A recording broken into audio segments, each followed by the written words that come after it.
और जो हमारे सीएम है उन्होंने अपनी 2 महीने के लिए तनख्वाह जो है वो भी रोक दी है। 8,500 रुपया महीने का खटाखट खटाखट खटाखट खटाखट आता रहेगा। इससे लोगों के घर बर्बाद हो सकते हैं। ये मैं आपको बताने की कोशिश कर रहा हूँ कि ये जो इशू है कितना बड़ा है। ये पहली बार ये हुआ कि कर्मचारियों को 3 तारीख बीतने के बावजूद सैलरी नहीं मिली। हिमाचल में एक के बाद एक प्रॉब्लम्स आ रही है। जैसे ही बरसात का मौसम खत्म हो रहा था, सब चीजें नॉर्मलाइज हो ही गई थी, अब एक और प्रॉब्लम आ गई है।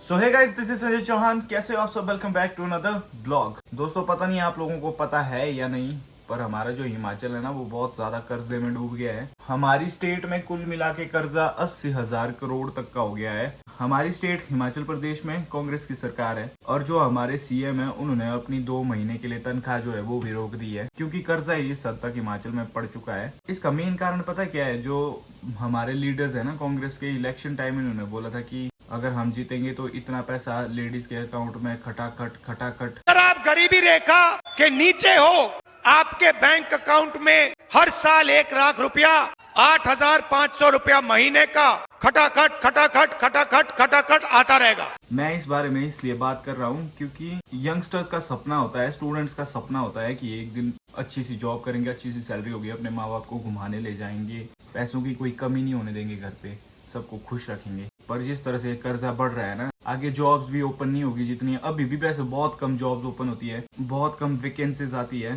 गवर्नमेंट सेक्टर में, और इसके बाद तो जैसे जैसे कर्जा बढ़ता जाएगा ये कम ही होता जाएगा नंबर वैकेंसीज का। तो ये एक बहुत ही बड़े कंसर्न वाली बात है, सोचने वाली बात है।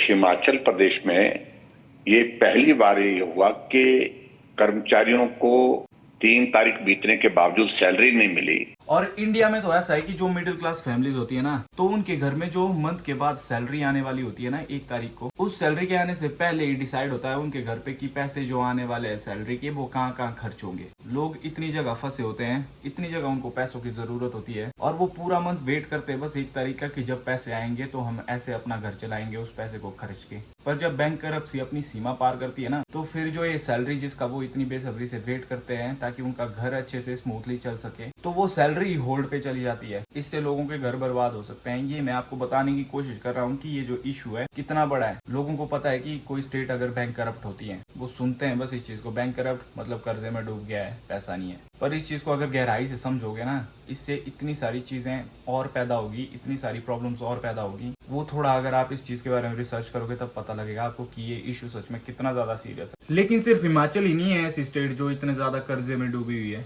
हिमाचल से ज्यादा भी कर्जा है बाकी स्टेट्स में, जैसे कि उत्तर प्रदेश में 7.6 लाख करोड़ का कर्जा है, वेस्ट बंगाल में 6.58 लाख करोड़ का कर्जा है, महाराष्ट्र में 7.22 लाख करोड़, कर्नाटक पे 5.97 करोड़, और सबसे ज्यादा कर्जा अगर किसी स्टेट पे है तो वो तमिलनाडु है, जिसपे है 8.34 लाख करोड़ का कर्जा। और हमारा दुर्भाग्य देखो, instead of finding the solution, हमारे इंडिया की यही प्रॉब्लम है, लोग लगे हैं एक दूसरे को क्रिटिसाइज करने इस चीज में। जो कांग्रेस है हिमाचल में वो ये बोल रहे हैं कि हमारे से पहले सरकार बीजेपी की थी, तो बीजेपी वालों ने इतना कर्जा ले रखा है जिसका भुगतान हम कर रहे हैं। और जो बीजेपी पार्टी है हिमाचल में, वो ये कह रहे हैं कि कांग्रेस सरकार ने सत्ता अच्छे से नहीं संभाली, जिसकी वजह से आज जो है हिमाचल बैंक करप्ट हो रहा है। और मेरे इसमें बोलने का कोई भी मकसद ऐसा नहीं है कि किसी को क्रिटिसाइज करना है, किसी भी पार्टी को। मेरे को बिल्कुल भी इंटरेस्ट नहीं है पॉलिटिक्स में किसी को भी सपोर्ट करने का ओपनली। लेकिन बात यही होती है, जिसकी सत्ता में चीजें होने लगती है जवाब उसी को देना पड़ता है। कांग्रेस अभी पावर में है और अगर ऐसी चीजें होंगी तो कांग्रेस को ही जवाब देना पड़ेगा। वो सिंपली ऐसा नहीं कर सकते कि इससे पहले वाली जो सरकार थी उस पर ब्लेम डाल दिया। एक नॉर्मल इंडिविजुअल जो किसी नॉर्मल घर से आता है, वो बहुत ज्यादा मेहनत करता है एक गवर्नमेंट जॉब पाने के लिए, और जब उस गवर्नमेंट जॉब में वो बड़ी मुश्किलों के बाद लगता है, उसकी पोस्टिंग होती है, उसके बाद भी अगर उसको सैलरी ना मिले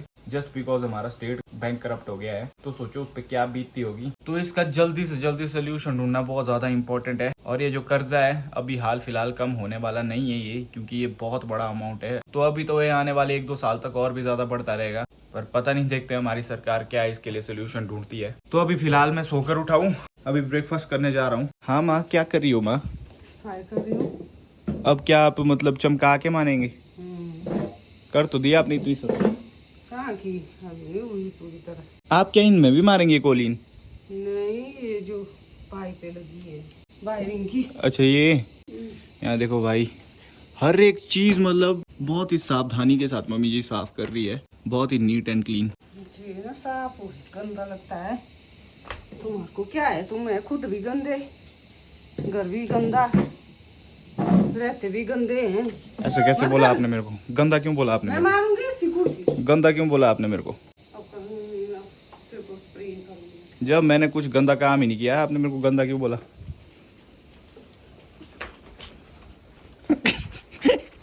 इतना गंदा नहीं हूँ जो आप मेरे को भी स्प्रे मार रहे हैं। लो पोछा भी मार दो अब। साफ हो जाएगा। यहाँ देख चमक रहा है तेरा बाजू। ब्रेकफास्ट करनी है? करनी तो है, पर करूँगा मैं तभी जब आप देंगे निकाल के खाना। खुद ही खा जा। मेरे को नहीं अच्छा लगता खुद दो। और हाँ दोस्तों, अब हमारे यहाँ टूरिज्म ओपन हो चुका है। नदी और फ्लड्स का कोई भी खतरा नहीं है हिमाचल में। अब बरसात भी ऑलमोस्ट खत्म हो चुकी है, तो आप अब बुकिंग्स कर सकते हो, घूमने आ सकते हो। और दोस्तों, बताने से ज्यादा बेटर रहेगा कि मैं आपको दिखा ही लूँ। चलो बाहर चलते हैं। तो ये अब देखो, मौसम बादल बादल सा है। पिछले कल पूरी रात बारिश हुई है यहाँ पे। बरसात के टाइम में जब ऐसे बारिश होती है ना, तो नदी का लेवल बढ़ जाता है। लेकिन अभी फिलहाल ऐसा बिल्कुल भी नहीं है, क्योंकि नदी का लेवल पिछले 2 हफ्तों से सेम है अब। और अब ये पूरी साल सेम ही रहता है। सिर्फ बरसात के टाइम में खतरा था, लेकिन अब सब कुछ सेफ है यहाँ पे। अब मैं आपको गुन्नू से मिलाता हूँ और इसकी हेल्थ पे अपडेट देता हूँ। तो ये रहा मेरा गुन्नू, और ये काफी हद तक ठीक हो चुका है पहले से। इसको 4 इंजेक्शन बताए थे डॉक्टर ने, हमने चारों के चारों लगवा दिए इसको, और अब फिट एंड फाइन है। चलो अब ब्रेकफास्ट करते हैं। परांठा है, दही है और टमाटर का अचार, जो कि मेरा फेवरेट है। मेरी नानी ने बनाया है, बहुत अच्छा बनाते हैं वो अचार, चाहे वो टमाटर का हो या किसी भी चीज का हो। तो आधा परांठा इसलिए क्योंकि मेरे से ज्यादा खाया नहीं जाता है सुबह, पहला जो मेरा मील रहता है। तो गाइस, ब्रेकफास्ट हो गया है। और भाई जी क्या हाल है? बढ़िया। तो ले अनार का। ये देख कैसा हो गया है, मेरी शक्ल आ रही है ठीक? खराब हो गया है। हाँ, शक्ल आ रही है ठीक मेरी? छी यार, छी छी छी। अब जैसी शक्ल भगवान ने दी है वैसी आएगी ना, इसके लिए क्या कर सकते हैं? एक ही ऑप्शन है फिर, प्लास्टिक सर्जरी। तेरे को भी तो दिया सेम सेम ही। ज़्यादा क्या बोल रहे थे?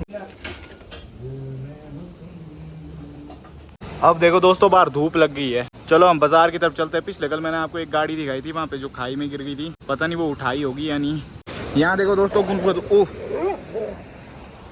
मैं बोलने वाला था, यहाँ देखो गुन्नू का दोस्त, और इन्होंने 1 सेकंड में अपनी दोस्ती दुश्मनी में तब्दील कर दी। यही प्रॉब्लम है दोस्तों इस गुन्नू की। अभी कुछ दिन ही हुए हैं इसको ठीक होके, और अब ये फिर से झगड़ा करने लग गया। देखो, शरारती तत्व, शरारती तत्व। ये देखो दोस्तों, ये वो गाड़ी है जो पिछले कल मैंने आपको ब्लॉग में दिखाई थी, जो खाई से गिर गई थी। शायद आज सुबह इसको निकाला है, तो अभी ले जा रहे हैं इसको शायद एजेंसी की तरफ। कहाँ जा रहा है भाई? कैसा लग रहा हूँ मैं फिर? मस्त लग रहा है तो एकदम यार। ब्लैक कलर सूट कर रहा है तेरे को। जा रहा है तेरा भाई क्लबिंग करने आज की रात। पार्टी? शराब पी कम। वो तो हो गई। Don't drink alcohol, it's injurious to health. ठीक है, वापसी में मिलते हैं फिर। ठीक है, सही में जा रहा है तू? हाँ, कल आऊँगा मैं, कुछ सामान है लाने को। ठीक है, ओके, यू में गो। बाहर रात हो रही है। दोस्तों, मैंने कपड़े वपड़े चेंज कर लिए हैं। बाजार में एक्चुअली मेरे को बहुत ज़्यादा टाइम लग गया। मैं दिन में गया था और शाम को वापस आ रहा हूँ, जिसकी वजह से आपने देखा होगा बाहर अंधेरा हो गया है। और एक और चीज़ बताना चाहता हूँ आपको, पहले मैं बताना भूल गया सुबह। हिमाचल ऑलरेडी नेचुरल डिजास्टर से जो जूझ रहा था, इतना ज्यादा नुकसान हुआ, प्रॉपर्टी का, जान माल का नुकसान हुआ हिमाचल में, जितने भी फ्लड्स वगैरह आए, लैंडस्लाइड वगैरह हुए उनसे। तो एक रिलीफ के तौर पे हमारी गवर्नमेंट ने, सेंट्रल गवर्नमेंट जो दिल्ली में है, बीजेपी वाली गवर्नमेंट, उनसे कुछ पैसों की गुहार लगाई थी एज अ रिलीफ। बट जिस हिसाब से हिमाचल को इतना ज्यादा डेप्ट देने को है, इतने ज्यादा कर्जे में है हिमाचल, वो चीज मद्देनजर रखते हुए ये जो रिक्वेस्ट थी ना रिलीफ फंड की, इसको अनहर्ड कर दिया, इसको अनसुना कर दिया सेंट्रल गवर्नमेंट ने। तो मतलब कोई भी पैसा नहीं दिया भाई रिलीफ के लिए। हिमाचल में एक के बाद एक प्रॉब्लम्स आ रही है फेस करने को। जैसे ही बरसात का मौसम खत्म हो रहा था, सब चीजें नॉर्मलाइज हो ही गई थी। अब एक और प्रॉब्लम आ गई है, जो कि है कर्जे की। तो मेरे कुछ फ्रेंड्स हैं, उन्होंने मेरे को कॉल की थी। वो बहुत टाइम से नीट के लिए एस्पायर कर रहे हैं, कुछ एक किसी और कॉम्पिटिटिव एग्जाम के लिए एस्पायर कर रहे हैं, पढ़ाई कर रहे हैं। तो उनका कहना ऐसा है कि वैकेंसीज अब बहुत कम आएंगी, और जो स्टूडेंट्स अपेयर होंगे एग्जाम में वो बहुत ज्यादा आएंगे एज कम्पेयर टू वैकेंसीज। इससे ये होगा कि उनके चांसेस ऑलरेडी बहुत ज्यादा घट जाएंगे। मेरा आज के इस ब्लॉग में इस टॉपिक के ऊपर बात करने का मकसद कोई भी तरह की कंट्रोवर्सी नहीं था। हमेशा ऐसा होता है कि पॉलिटिक्स के बारे में अगर तुम अपनी वीडियो में बात करोगे तो लोग आपको क्रिटिसाइज करेंगे ही करेंगे। अलग अलग तरह के लोग आते हैं, कई बीजेपी वाले, कई कांग्रेस वाले। मैं फिर से बोल रहा हूँ, मैं बिल्कुल न्यूट्रल हूँ। मैं किसी को क्रिटिसाइज नहीं कर रहा हूँ। मैं ये नहीं कह रहा कि कांग्रेस की गलती है, ना मैं कह रहा हूँ कि बीजेपी की गलती है। मैं बस इतना कह रहा हूँ कि सोल्यूशन क्या होगा इसका, वो देखने देखने वाली चीज है कि गवर्नमेंट क्या करती है। एनीवेज दोस्तों, अभी हम लोग डिनर करेंगे जाके सभी। भाई जी तो चला गया है, बाकी वक्त हो गया इस ब्लॉग की एडिटिंग का। आपको आज का ब्लॉग कैसा लगा कमेंट करके जरूर बताना, और चैनल पे नए हो तो सब्सक्राइब कर लो। और अगर आपका कोई सजेशन हो ना मेरे ब्लॉग्स में इंप्रूवमेंट के लिए, वो भी कमेंट करके मुझे जरूर बताना, मैं सबके कमेंट्स पढ़ता हूँ। Thank you so much for watching आज का ब्लॉग। आपसे मिलूंगा नेक्स्ट ब्लॉग में। Till then take care, have a good day.